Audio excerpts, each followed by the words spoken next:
another top issue for likely Iowa voters is the topic of abortion. Tonight, we want to give each of you the chance to make your stances on this issue crystal clear.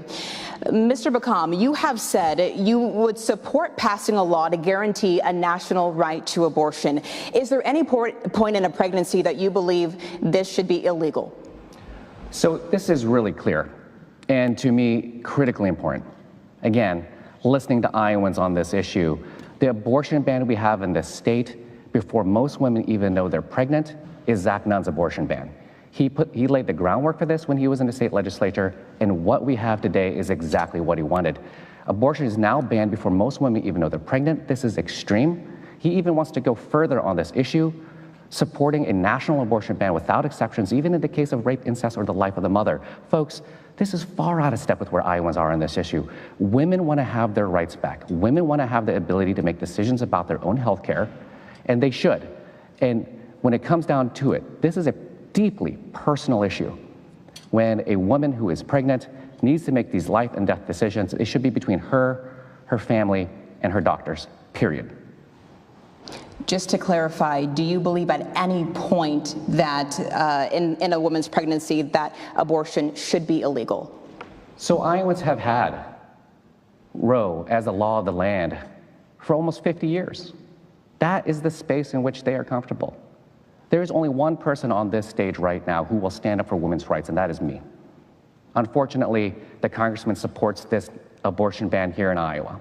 So abortion is now banned before most women even know they're pregnant. This is exactly what he wanted. And what's true here is that women were comfortable and families were comfortable with where Roe was. We need to pass the Women's Health Protection Act in Congress. I will do that. Mr. Nunn, your stance on abortion has been the subject of several television ads this election cycle. Can you make it clear for our viewers tonight, is there any federal policy restricting abortion access that you would support? Jody, this is an important question, and both of these candidates need to answer it clearly. So let me be crystal clear where I stand and have stood. I am pro-life. I have voted for exceptions for rape, incest, and certainly for the health of the mother. I believe strongly that we should not have a federal abortion ban and take that away from Iowans. I also have been a strong champion and led bipartisan legislation to ensure that we have IVF access, which right now can run families tens of thousands of dollars just to start a family, and it's impacted our family. I also want to be very clear that we should be able to have over-the-counter birth control for women, something I've championed in the State House and now at the federal level. If a guy can go to a gas station and get birth control, a woman should be able to go to the pharmacy and get the same. I equally believe that we need to talk about healthcare holistically here for women across our country, and right here in Iowa. It's one of the reasons that I've led the Train More Nurses Act to help our rural communities get access to those healthcare providers at a time and place where they need it most.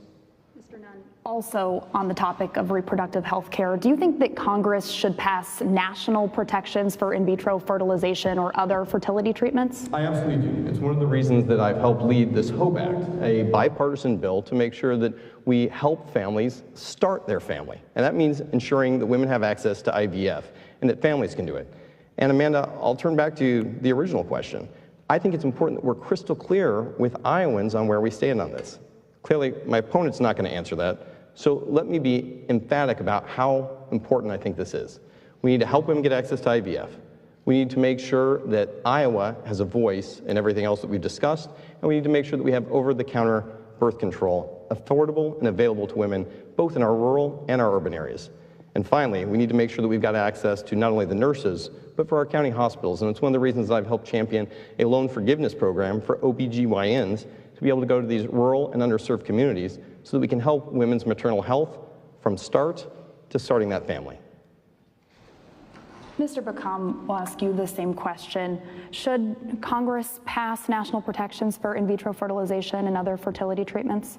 Absolutely, and there's a bill in Congress right now that the congressman can sign on to, and unfortunately he hasn't. And the reality is his record shows that access to contraception and IVF could be under threat if he continues to be in Congress here. The reality is the congressman has inserted himself into a deeply personal decision. He has put himself in the doctor's office in a place where he's telling a woman what to do with her body by telling her what to do with an abortion.